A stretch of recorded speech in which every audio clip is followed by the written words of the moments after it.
everyone. Today we're talking about studying your opponents. It's a very important component of poker play, but one that is often overlooked by beginners. If you are a beginner, trust me, it is not too soon for you to begin developing a habit of observing how other people play poker. Here are some things you want to observe about your opponents. You want to be asking these types of questions. How often does this player see the flop? How often does this player open? That is, make the first bet. And with what cards does this person act? Open, raise, call, etc. You also want to observe how they play particular hands. How does this player play pocket pairs? Aces, kings, queens, ace-king, suited connectors. If they miss the flop, do they follow through with another bet, a continuation bet? That's why showdowns are so important. Even if you're not in the hand, when players turn over their cards at a showdown, you can rewind the tape in your head and gain tons of information about how they play. Let's do that with the hand we just saw. All right, we've got 7-9 of hearts and 10-king offsuit to our right. So now we know what they're holding. Let's see how they play. Everyone limps in, even K10. And despite all this weakness, no one is making a move. We might expect our button to do that. Now the turn gives K10 an inside straight draw, but still no bet. Now look at how the button says he likes the turn. He pairs with his 9. Everyone passively calls.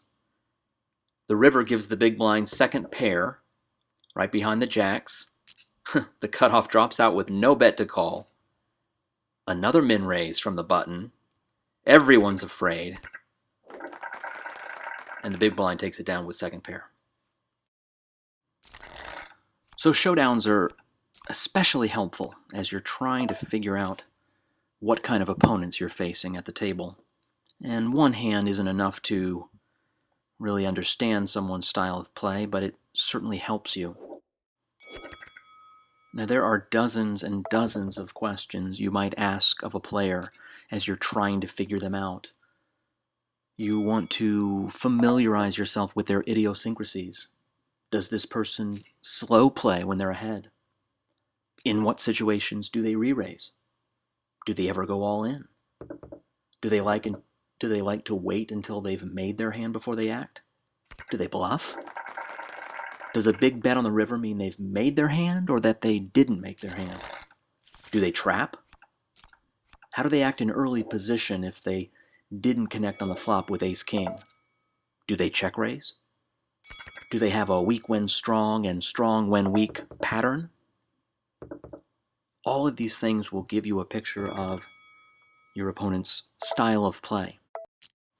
And it's important to realize that everyone has a style of play, and they rarely deviate from it because it comes from their personality, from their psyche, from their beliefs.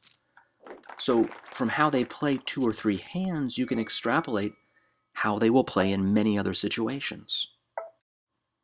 It's helpful to try and gauge how aggressive players are.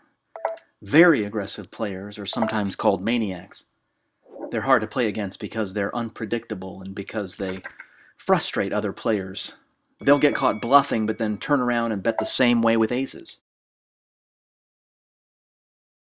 A more moderately aggressive player can be hard to beat because they're always sniffing out weakness. They're not afraid to bet big, and they know that while you're waiting for premium cards or a chance to trap, they're picking off players and winning pots. On the other end of the spectrum, you have players who are defined by their fear. They play way too tight, and they can easily be pushed off a pot. They won't bet their straight if they see flush cards on the board. This person is easy to read because when they've got a hand, they let you know. There's also the calling station. They play every hand and call every bet. They're never convinced you have a hand, so they will always call. You can't bluff him. The thing he values most is not getting fooled by you. And lastly, we have beginners. God knows how to play them.